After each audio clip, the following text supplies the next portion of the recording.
Change de meus états, apres me scrive damma, derzaio, an gavet disevel, rak mejonj a pevrasta an dut vama, o deus laboureg a kezeg bouichal. A dear os pen, edo konkour ploueskat kea. Son je poez matei loda a ranar a zo bet konkour ploueskat dear, Gweleran unan pezau warag a zo bet diantaou. Zetu an da gunta deoc'h, peden ar gazeg lili. Nevez ganet a din er stroas va men pou bresk et peus savet a hanoun en za. Laker de peus bron va mam var va zeot.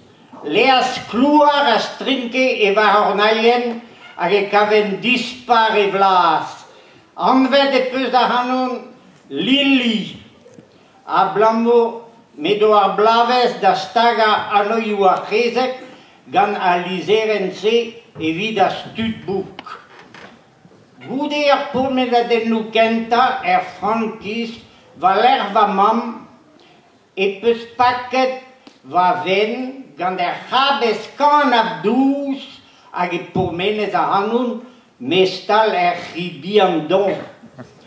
Eurus c'heuien a hanout hag reas cherig din en ur floura va ven. Lorus oas e vichen en e beulez hag e c'helfez starna hanoun dibehatoc'h a derrer a hanoun war an attan. Da va zeu bloaz e teuaz poent din da vez a starnet.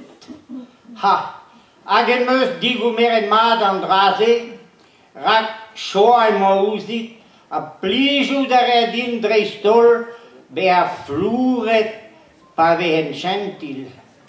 A tao e starnez a hanoun gant va mam evit deski a labourioù, eus an alar, an noget, a roulouar, a c'hwennerezet e touesk ar brikoli hag an artichaut. Plijadur e moa eus da jikour, rak war an distarnia e roez din na tao en tam kerch hag er banezen. En dudi oa be a skrivelet a broset be mintin. Da foarioù a da pardonioù e zer ma tao gant a voitur sul vrao peini a roe avid an nol. Var blasten mar a kastel gant a c'harajou brikoli pe artichaut ne roez nemen meuleudi din da kamaradet. Setu ahe ur gazeg disevel.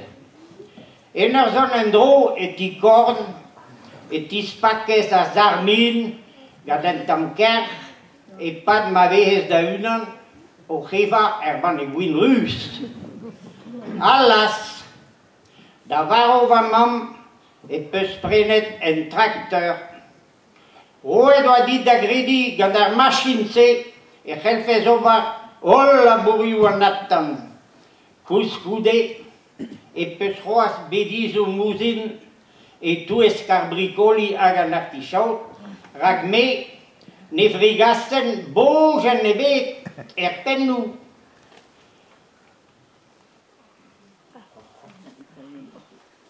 Met poent na zo deuet ar varichalet kustum gwechal nemet da war na c'hezek a zo staget da ober c'hwennerezet da staga va l'er an trakterien.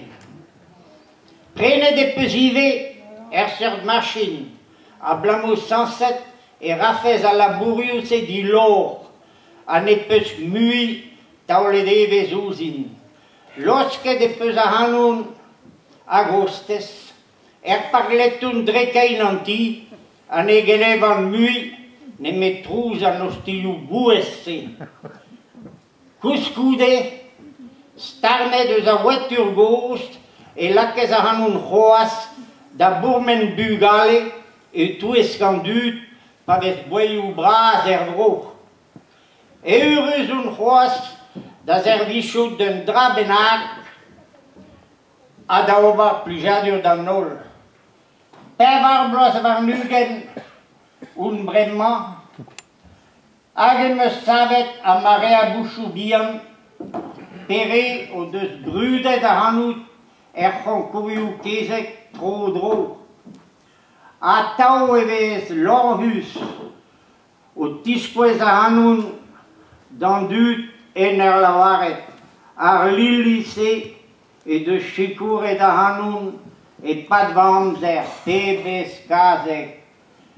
Setu va mestaret as goulen ar an bremañ, dal ha hanoun c'hoaz a paveken e gist aneval a gompanunez, d'ober plijadur din a da pugal e vian. Na da ket da verz a hanoun, da gigerien na d'an drafikerien, c'hoant na meus chomamañ, da gaout ur maro eurust e l'er ma d'on ganet.